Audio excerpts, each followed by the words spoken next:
Hello and welcome to a new episode of Café Moonmartre, the video show about crypto art. Our guest today is Steve Want, a crypto art collector and gallerist, and also the co-founder of Not Fungible, a new platform for crypto art and crypto artists. Hello, Steve. Well, thank you for having me. So my first question, how did you get into crypto art? So I got into crypto art kind of on the conference scene. So back in 2016, typically the odd conference or event, crypto-oriented events I would go to, there would be the odd vendor who would be doing either kind of selling art, crypto books that they made kind of independently. There was like crypto stock dealers and things like that. Some people were selling coins, some of the old like physical Bitcoins. So I started kind of grabbing those there from cryptoart.com specifically. They were at the Texas Bitcoin conference, a lot of pre-2017 days.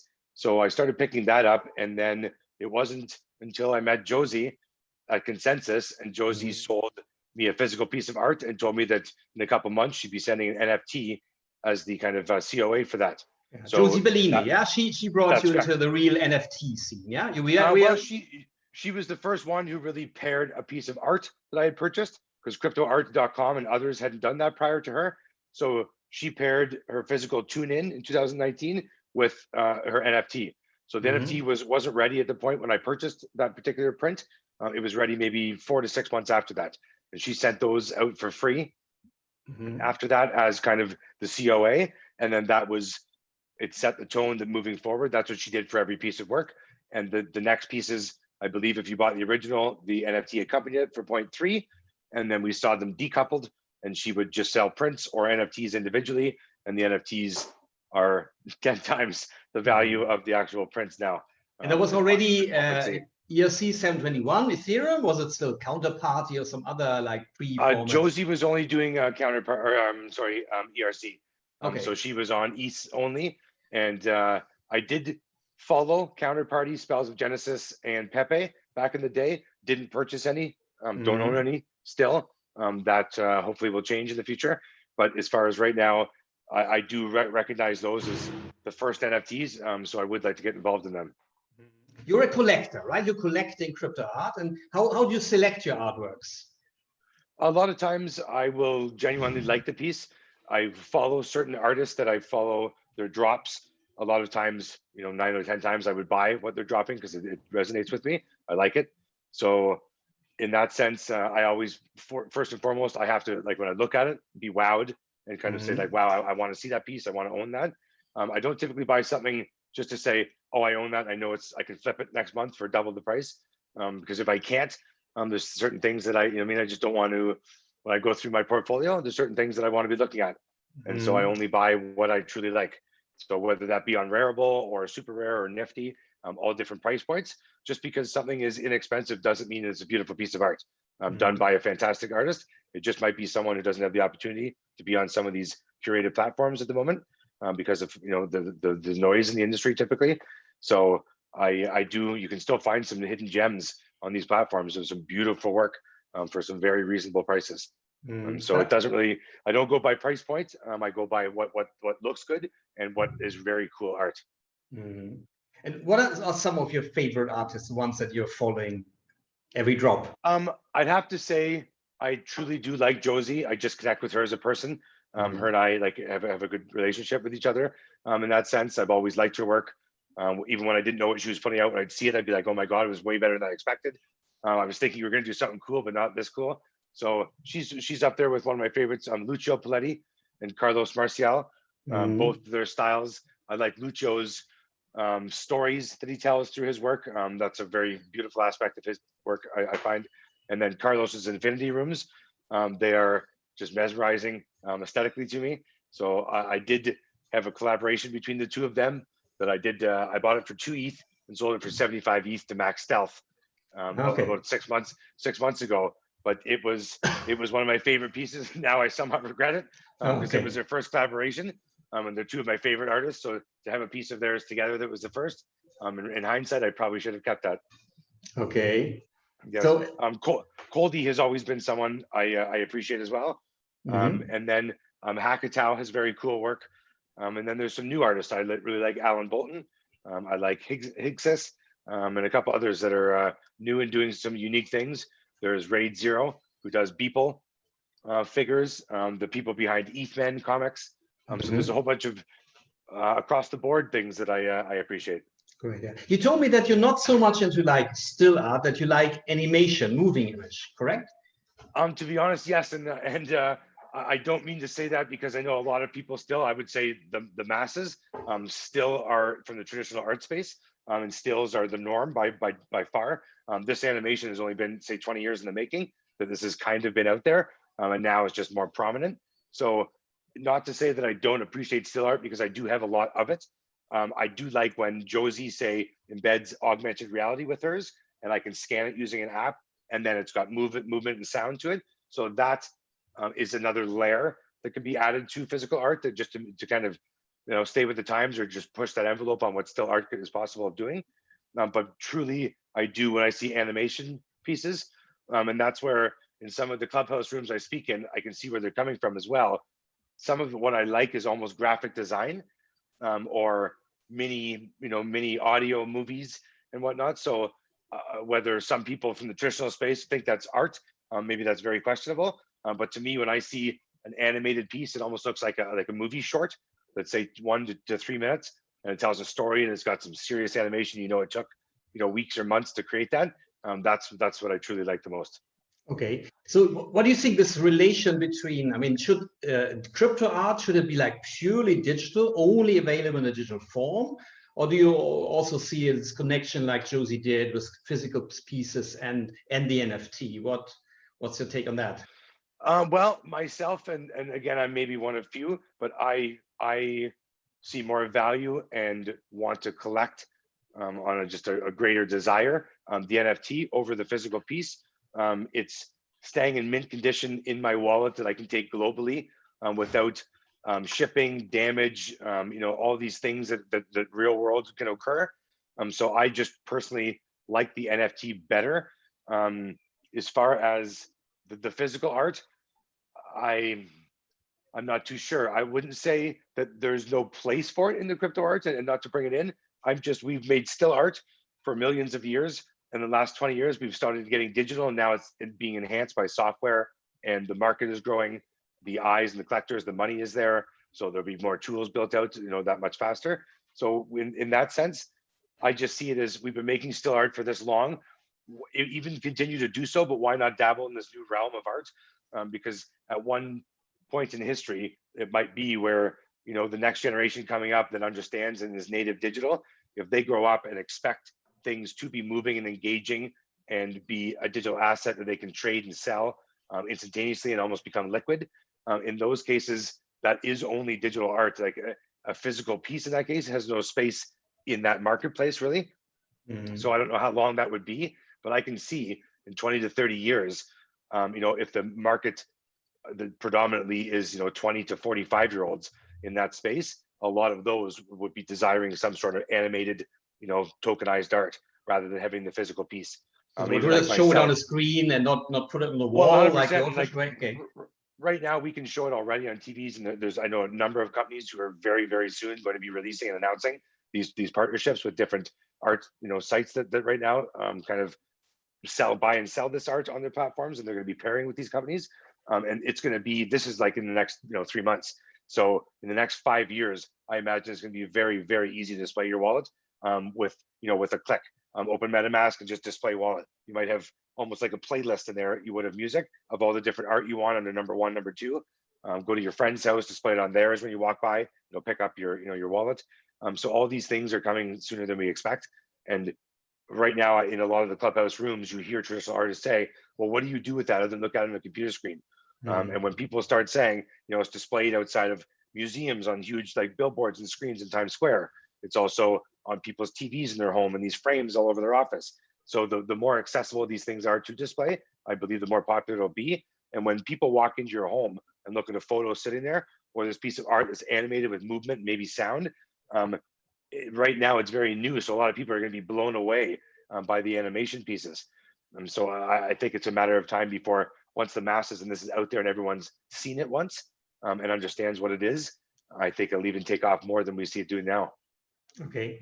You're not only a collector yourself, you also run the kind of gallery in a virtual space in Decentraland, correct? I mean, That is correct. Yes. how does it work? What do you show there? How do you select the pieces? What's the business, the daily business there? Yes. So there is a lot of people who have been by there. I get people emailing me all the time saying, "I was just in your museum. It was pretty Mhm. cool, just out of the blue." So The I do. digital building, right? The digital building is the name, right? So well, there's three Yeah. different ones. So Ah, inside Decentraland, we have Digitable, yeah. we have Game Credits, which is Mhm. beside the Wales building, and then I also have BitBuzz Gallery, which is my own kind of collection that I'm highlighting. So the third floor is some of my older works when I first started buying on Super Rare. There's some Prometheus and Lucio Pleti on the third Mhm. floor, quite a few of them. There's also some Javier Rez. And then on the second floor, there's mostly my favorite animated pieces that I have with the most animation. Mhm. And then on the first floor is kind of my blue chip, which is my Josie, my Beeples, my Slime Sundays, and a lot of monies and a couple others. So I'm just trying to highlight different times throughout crypto history. And then through there, not many of them are for sale, to be honest, but through there you can view them on OpenSea. Mhm. I did have to dull down the quality slightly to make them work within without buffering. So when you walk up to a print, you just hit E to engage, and the print starts its animation. So I hope at some time it'll be where as soon as you walk up to the frame, it starts, and when you walk away, it stops. So the whole building doesn't have to be rendering at one time. Mhm. But that's probably 6 to 12 months away. But for the time being, that's kind of the best engagement we have right now there, as long as it's not it's not buffering too much and works properly.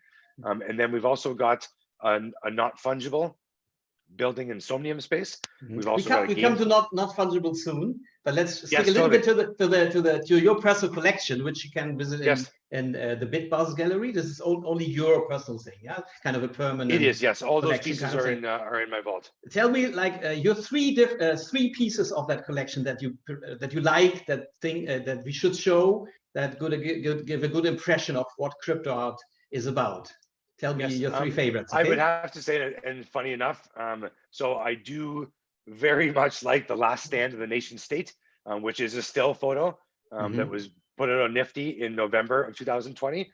It's in the first floor, so it's the iconic picture of it's like a Roman kind of theme. It's got someone with a Bitcoin shield. It's got the Winklevoss twins in the back.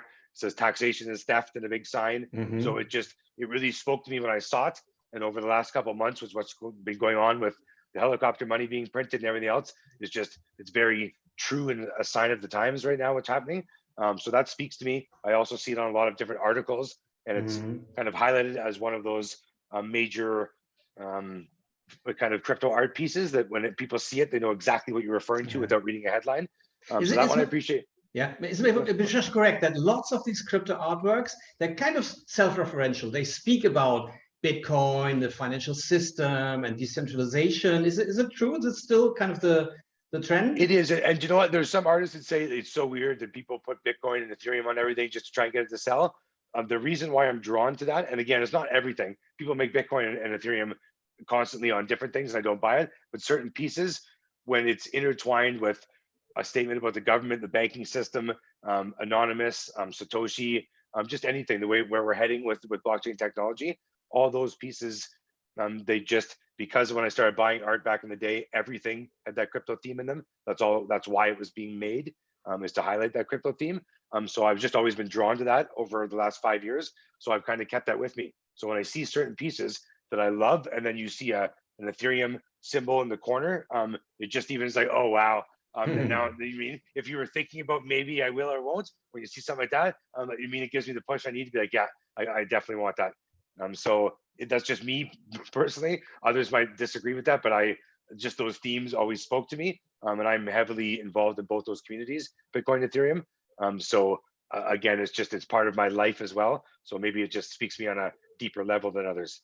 Okay, the other two favorites that you would like to mention. Well, I would have to say I do love my Into the Ether as well by people. I have number Mhm. 12 of 271, I believe, perhaps 247. So I have that is one of my favorite pieces. I wish it was animated, to be honest with you, and I wish Slimes was animated, but Mhm. both of them I still respect very much as stills. And then a third piece, I definitely I really like the World Cup piece when Spain won the World Cup that Javier Rez did. That, as well as another Javier Rez piece he did with Katie Arrington about, like, it was almost like a Mortal Kombat when it was called Crypto Combat, and it's got fighting animation in it. And those two pieces I absolutely love, and both of those, if anyone ever purchases from me, I would greatly miss them. That's for sure. They're these kind of arcade game machines, right? Yes, and they're on the third floor. And if you don't know Javier Rez, he's an artist from Spain, and I thought it was funny when I found him about a year and a half ago. I was like, ooh, I've discovered this amazing talented artist. And then I researched him, and I didn't discover him by any means. He was very prominent in Spain. He had done different souvenir covers for both Barcelona and Real Madrid for their football like souvenir programs. He had won awards for these very detailed, intricate works he'd done and submit to different competitions over in Spain. And he was the winner of some of these competitions. So after I found this out, and if you look at his work, it's absolutely amazing. It's like a cartoon that's fully animated. And he's in a lot of big collectors' wallets. So I know Whale, Token Angels, myself, Pablo, and Mocha, a whole bunch of us all hold multiple pieces of theirs. And I think that also carries some clout when an artist, is in, say, 10 big collectors' wallets, because they all respect their work. A lot of big collectors don't just buy for the hell of buying. They buy because they like the work and they see value in it. So it speaks volumes when you see, one person's work, with three pieces in 10 wallets, who are kind of the 20 biggest collectors on the planet. That says a lot in my mind. Talking about the art collectors, are these more people who have been art collectors before and now they're discovering NFT, or is it more like people like, I guess you go more into crypto and collected all kinds of things and collected whatever crypto collectibles and then became an art lover? Is it correct? I mean, what kind of type is dominating in the crypto art scene? I think there's three different kind of collectors. There's collectors that always were into traditional art and then just migrated to crypto art because they saw the value in the tokenization and provenance of it. There was that breed as well that did come in and understood this scene and kind of brought in traditional artists with them in some cases to tokenize their work. There was people like myself who never really cared about art, to be honest with you. And I cared about graffiti more. When I saw graffiti, like on a building, I absolutely loved it. I'd always wish that someone would. Sure. Street art. 100%. Yeah. I guess I mean art in a different sense. So I always loved that, and that was my favorite type of art. And then when I saw the crypto art, that kind of fueled my fire into this the still space. And from there, then it just naturally progressed into the animation.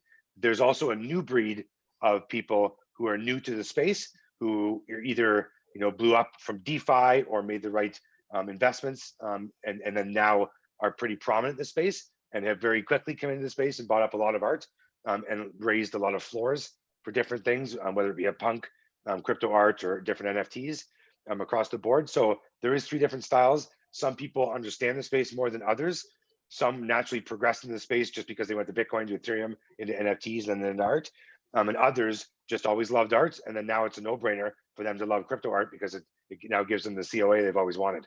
We're in the middle of an NFT boom. It's my impression. I mean, where do you see that going? 100% are. Yeah. What's your impression of that? And is it just a bubble, and then next year it will be over, or will it really change the art world? How do you see it? Yes, I do think long term it definitely will reshape the way things are done in the art world. Intermediaries will be removed. Transparency will be brought back into the space, which is nice to see. And I think a lot of peer-to-peer will be purchasing, which means that 99% of the total cost will be going back to that artist. With royalties kicking in, that's a no-brainer. That is better than any system in place in the traditional world. That's any artist will tell you that's of course what they've always wanted and should have always been. Meaning, if there's a secondary sale in the old world, the artist wouldn't see anything, but in this new world, the artist would always get 10% of every purchase. 100%. Yeah. That's right. Yeah. And you have to think some of these things are going to have 180 touch points over 25 years in some cases, and that's a lot of residual income for that artist that they never ever saw in history. So that's a fantastic benefit for them. And I think we are, though, right now there's loose, fast, and mass amounts of money being thrown around at things that no one has educated themselves on or done their research on. They're doing it because they see others and they're following suit. So in some cases, we're seeing a lot of red flags of a bubble. Now, there's a lot of art out there, like the blue chips or solid artists that are well respected, well known in the space, that they will still be able to produce work and sell their work. They might not be, obtaining the amount of Ethereum per piece, and secondary might not be blowing up as big as it is now, but it will continue in some sense. But I would say at least 60% of what's being put out there will literally, go to 10% or zero of its current value. So if you're out there and you have a portfolio of 800 pieces and you wish you didn't buy 700 of them, that's you're in a bad spot, because you traded in ETH that I believe is going to appreciate. As soon as it hits 2,000, I think it's going very quickly to 3 once it crosses that mark. So if you've traded all that ETH for art and you just bought it because there was a boom and you're just buying whatever, I wish you well. That's why I've been a little more conservative lately, I have to admit, where I've seen a lot of secondary sales, but I'm not doing a lot of first purchasing. I'm being more selective, staying with the artists that I appreciate, not following the hype, and not getting involved in different projects only because right now they're blowing up.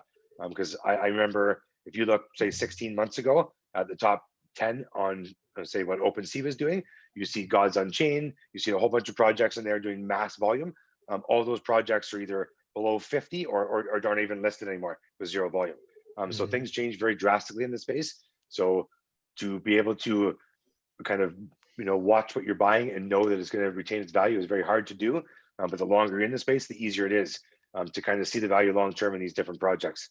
Yeah, one problem that maybe is due to the hype or due to the Ethereum blockchain being bloated is these extremely high gas prices, both for minting tokens and even for a simple transaction. I mean, it's so expensive that I guess for many artists it doesn't make sense, or for the platforms. I mean, how do you see that, and what's the way out of that? Well, I see Matic or Polygon, I guess they've rebranded to. Polygon is a layer 2 solution. We'll take some of the, I guess, kind of clog off the Ethereum network as a side chain for less important transactions. I guess that's how we can deem them at the time. So if even 15% of the blog is taken off there, gas prices will go down. With ETH 2.0, it will be, I would rationally think, 18 to 24 months before we're going to see any of that impact what's happening. But with new standards that have been voted to put in place, with perhaps being finite in some areas and faster block transactions, Ethereum is going to speed up. It is going to be cheaper. And I mean, there are alternatives, but the reason why, there's tons of alternatives right now. Someone can go use Wax and on, kind of EOS model. You can go use Engine. You can use a number of different platforms, but the reason why Ethereum is still congested is because everyone wants their transactions settled on Ethereum. It's where all the eyes are. It's where the big money's being made. It's where the new huge enterprise people coming into the space are looking. So it's not on Wax. Wax has kind of the more kid, Street Fighter, Garbage Pail Kids, like what appeals more to the younger generation, or to maybe as an 80s pop culture thing that you're buying now, but it's not for deep hardcore serious collectors in my mind. I own some myself. I really look at them. I wish I could move them off of the Wax platform onto OpenSea and MetaMask. I can't. So in that sense, they just have a lot less use case in my mind in that sense. But do you think that the art lovers, they really care? I mean, with techies, there is definitely an Ethereum scene, community, but as an art lover, I would just go to a platform and buy the NFT, and I wouldn't really care which blockchain it is, as long as it works well and it's cheap, right? I guess if you're, if it was a wearable model where art is priced between $50 and say $1,000 in most cases, that's the average ticket size. If that was the case, then perhaps, but on super rare and whatnot, if you're buying a piece for $12,000, the $68 in gas, no one cares about that. I mean, what is unfortunate is if you're in a bidding war. So for example, if I have 5 bids placed on a piece and I lose it, that afternoon I do it again, all of a sudden you spent $350 in gas and you won nothing. So you are the bidding changes, I believe, like you're more crafty with your bidding, and you kind of you might want to step it up more than normal to win it, so they're not going to counter because it's going to make them put a 3 bid higher than they have now. So I think people are a little smarter with their bidding, a little more conservative.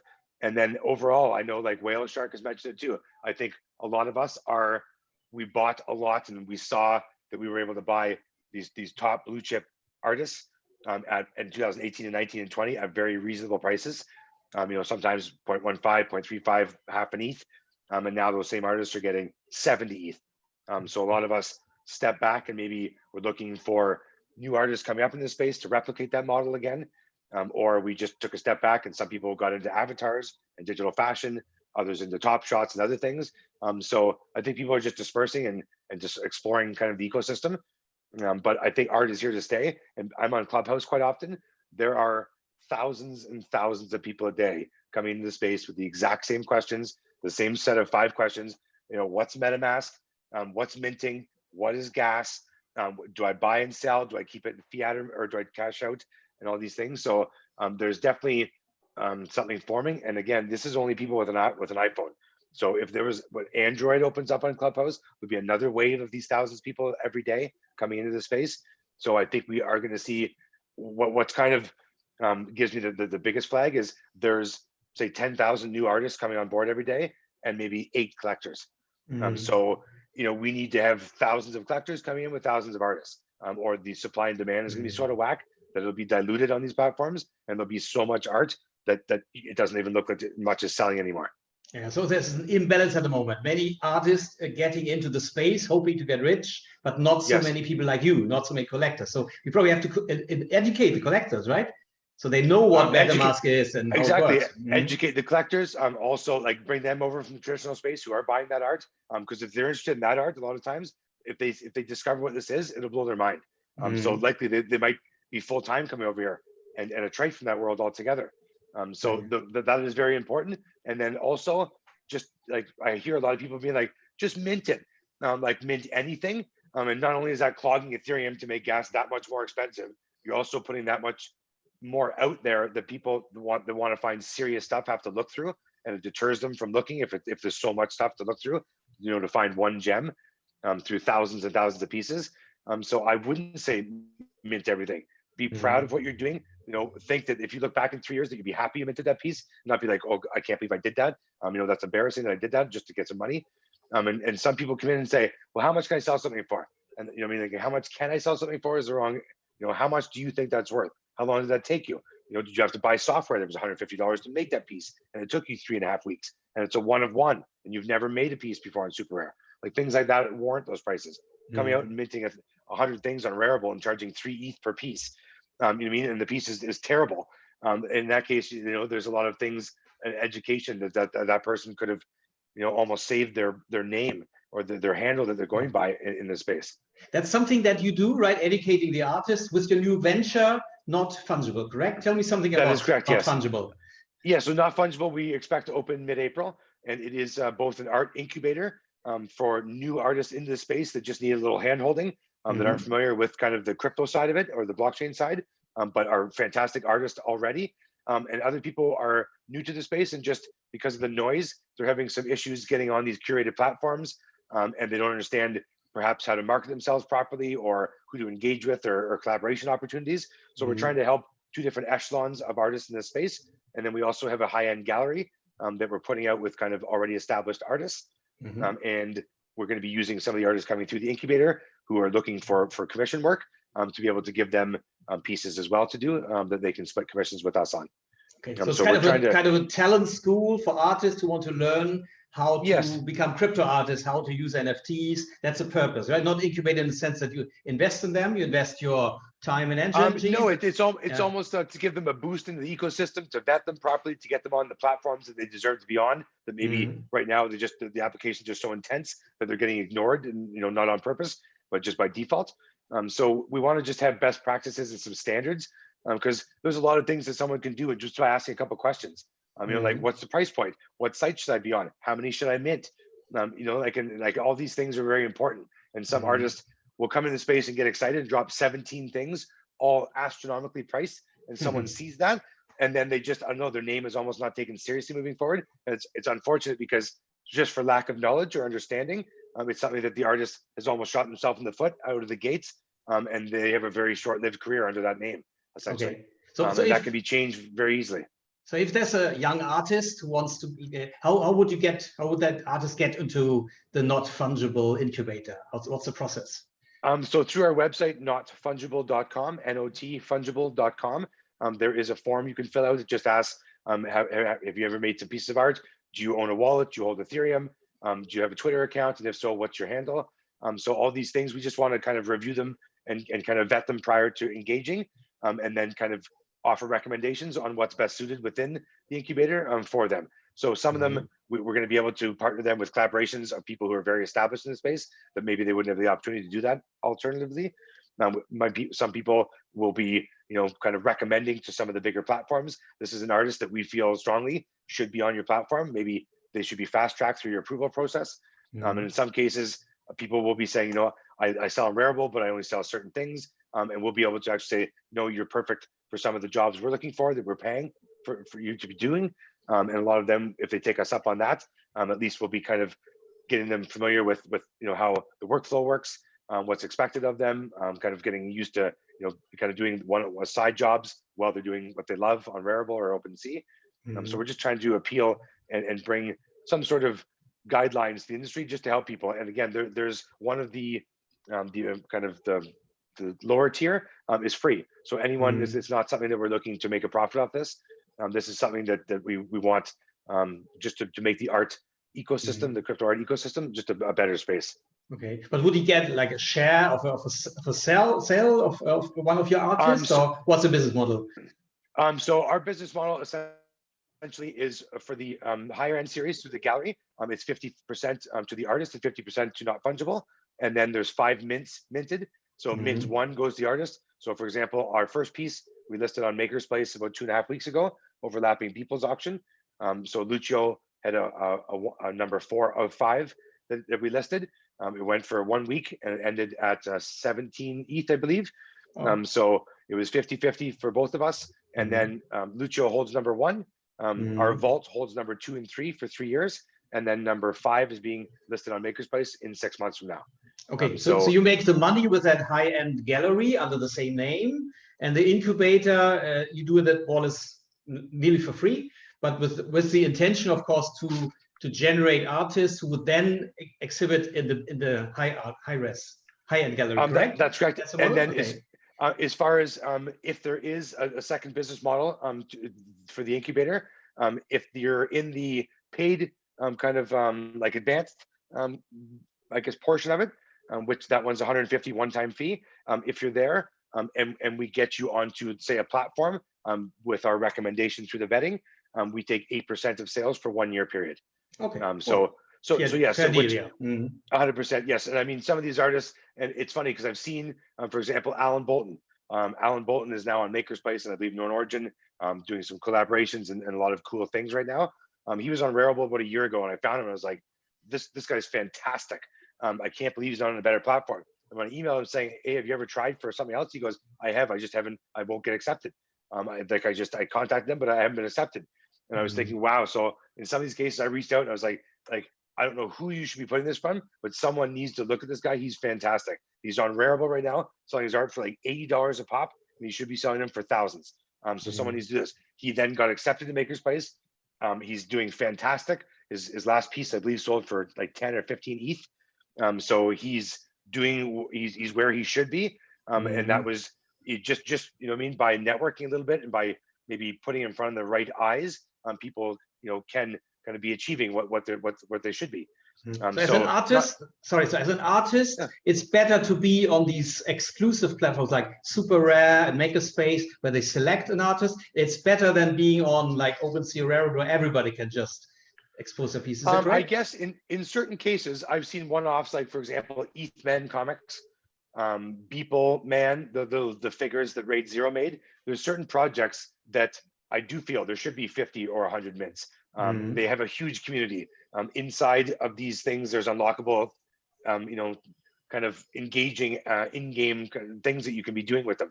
So in some cases, I do agree with that. And somewhere like Super Rare or Maker's Place, that's not their norm, or nor would they welcome that. Those are for one of ones or one of threes or fives. So in certain cases, Rarible might be best suited for that. Or we see Nifty very successful. I wish Nifty left the Ethereum payment in there instead of having to send it to your wallet within there. So in some cases, some of the exchanges are setting their infrastructure up maybe more centralized, so to speak, than decentralized. And I will always kind of migrate to a decentralized model. That's just what I strongly believe in. And that's what brought me to the space in the beginning. And I'm not going to really try back to the other way of doing things. So I see value across all different platforms. And Rarible, I loved Rarible. I was one of their very first users about a year ago. Now, way before they did Rary drops, this was like 6 months before they started giving away Rary. And then I used it for a long time when it kind of became extremely flooded and the not suitable for work content was on there. And I was like, now it's been, I felt I was turned off by it. About 3 to 4 months went by where I didn't really buy anything, didn't really like log in every day and check. And then I talked to Alex a couple of times, a whole bunch of numerous collectors made some recommendations on what they can do to better the site. And I think now looking at it, they've done a very good job to curb a lot of the stuff that was going on prior with some wash trading, with some blatant, knockoffs and fakes being sold like constantly. You report them and they'd be left up for a week at a time. That's, for the most part, that's all been corrected. So I have to give them a hats off. They've done a very good job. They've attracted tons of big eyes to the platform, and a lot of people like celebrities dropping things exclusively on using them. So they've done a very good job over the last 6 months, kind of to get that tarnish off of their brand, and a lot of people see them in a positive light now. And all the power to them for doing that. You're not competing with them, right? Not Fungible is not another art space, but you are rather cooperating, correct? Yeah, so we're using Maker's Place for those. We're using OpenSea for our .com domains. We're using Known Origin likely for some of our crypto wars. So we're not exclusive to any site. And again, if Nifty or Super Rare wanted us to do something on there, we would definitely consider it. We're not turned off by any sites. Some we like better than others, or believe in some of the business models they're doing. Long term are going to work out better than others. But all of them have built great pieces of technology. They have thousands of users that have changed their lives, mostly for the better. So you can't knock what they built, that's for sure. Right. Okay. So what's your goal with Not Fungible in, let's say, 1 year, which is already a long time in crypto space, right? What's your goal? I would like to maybe have people say that I got my real first spark in the industry. I'm going through perhaps Not Fungible, whether it was I met the right person to collaborate with that I never thought I'd get a chance to talk to, or whether you got me onto Maker's Place and I've been trying for 6 months and I'm not getting any response from them. So we want to make it where we're helping who deserves to be helped right now. We have some clout in the space. Why not use it? I appreciate art. Jason appreciates art. We want to see the space flourish. We want the bad actors to be, kicked out of the space or shunned from the space, like as a community, kind of self-governing ourselves. So I want what's best for this. I want to see, awesome art be produced, people getting the money they deserve for their art, it being displayed in the metaverses and through these frames that everyone's kind of, adapting to. So if this space could be a flourishing, $100 billion industry very, very quickly. There's a lot of big VC traditional money that's now buying mana, buying land, getting into these platforms and whatnot, and these protocols that are all about smart contracts, metaverses, and this kind of play. So you can't deny that it's not just us that's in our echo chamber, all thinking that this is the future because we're all hearing ourselves say it to each other. Like now, everybody like across most of the globe, in some sense, whether they saw it in the news recently, read it in the paper, on Clubhouse, on Twitter, on Instagram, somewhere, like almost everybody has been like, "What's an NFT?" Like everyone's looking into it. It used to be like, "What's BTC?" or "What's ETH?" The Google trending. What's an NFT is now on Google search trending. So it isn't something that we're just hearing ourselves thinking that is blowing up. This is a global thing that's actually catching headlines everywhere. And you see that feedback also from the traditional art world? I mean, what's the impact on the traditional art world of that? Well, the traditional art world, there's two ways to look at it. They're going, wow, that's awesome. We can remove. So usually it's the artists. The artists are saying, wow, we can remove all the people who take the most amount of money from us and offer no value and whatever else. And then there's those people going, no, you can't do that because what are we going to do then? So it's like the banks, say Bitcoin, the galleries are not so totally. There's a saying like crypto killed the gallery star. Yeah. So you know what I mean? It's a T-shirt. So it's an NFT. It is. I have a couple of them too. Yeah. So as far as you sold them all. I wanted one that was sold out. You got them all. Okay. Actually, I got by Mojada from Mexico. Yeah. Very good. And I have this is from Carlos Marcial. This is a project that he did, which I really like. So yeah, I see these. If they were smart and you're a gallerist, you would position yourself that you're a leader in this space. So when traditional people come into the space and want the comfort and the to be able to speak on the level of what they know best, there's someone in this space that knows where they're coming from and gets what they're saying to them, but yet understands where this is going. So to meet, if these people now, they have a huge opportunity to become the leaders of the space and be like very pivotal and be very important in the new world. The more you sit there and become obsolete, going, I'm not accepting this is happening. I think it's stupid only because I don't understand it, and I'm refusing to do anything about it. I want this to stay the way that it's done. That is someone who in 10 years is not going to have a job anymore. Okay. If you come over here and migrate slowly and become a leader and learn naturally about what the space offers and the possibilities, the massive possibilities here, not only from a money standpoint, but just from a peer-to-peer engagement standpoint with your entire audience, it's a no-brainer. So it's coming, and there's nothing you can do to stop it from coming. It's, the cat's out of the bag. Right. So you might as well learn, adapt, and stay relevant instead of like ignoring it, becoming obsolete, and getting frustrated and angry. That doesn't do you any good. Which is a very nice final statement. Any question that I forgot to ask that you would like to answer? Other than where do I see the most value right now, or maybe what's most undervalued? Displaying art and NFTs and everything else. The metaverse right now, even though we think the land value has increased and the in-game currencies are going up. It was like Decentraland and Decentraland, Somnium Space, Crypto Voxels, and Sandbox specifically. I would say those are the four kind of pillars of the metaverse at this point, or the multiverse. So with those right now, like we think they're blowing up. We've seen nothing. This is like Bitcoin going to $100, and everyone thought, oh my good God, now it's like through the roof. Having no idea that it was going to be at 60,000 today. So for the metaverses, like when people say, oh my God, land's like already at $7,000, I think that land will be at like $60,000 in 2 years. So in Ration, it's so much more scarce than the land in Manhattan alone. And the entire world has like less land than Manhattan offers for the entire globe to buy into these lands.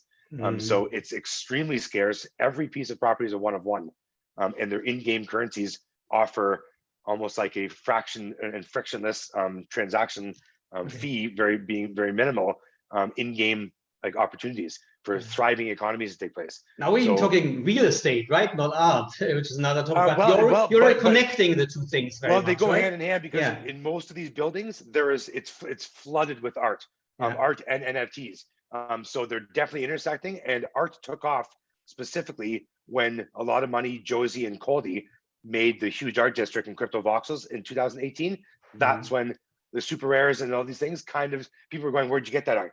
These are the platforms I got it from. They saw a huge uptick after that. Then Decentraland kicked it off. Now Somnium Space has Museum of Crypto Art. So most of the attraction points in here are art platforms that have their head offices in there now, as well as huge galleries, not only from collectors, but from major artists. So that's the big attraction draw point to these worlds, and it's only going to get bigger. So Fuocious is now setting up a gallery in Somnium Space as of like a month ago. He bought land. So I think you're going to see these artists, and it'll come a time when maybe Josie is dropping her art, not on Super Rare or not on Nifty or OpenSea, in her gallery inside Decentraland. And whoever is in there with a certain NFT in their wallet might have a minute where you can go in and buy things before the rest of the people can. So there might be the mechanics that kick into these things that are like that we don't even consider right now. That might like change the game of how we buy things. Great, super. So let's change the art game. Thank you very much, Steve. Thank you so much 100%. for your insights, and see you next time. Pleasure talking to you always. Yes, take care. Yeah, thank you, Steve, and thank you very much for watching this episode. See you next time, and if you want to be our guest, just fill in this form, and see you soon. Bye-bye.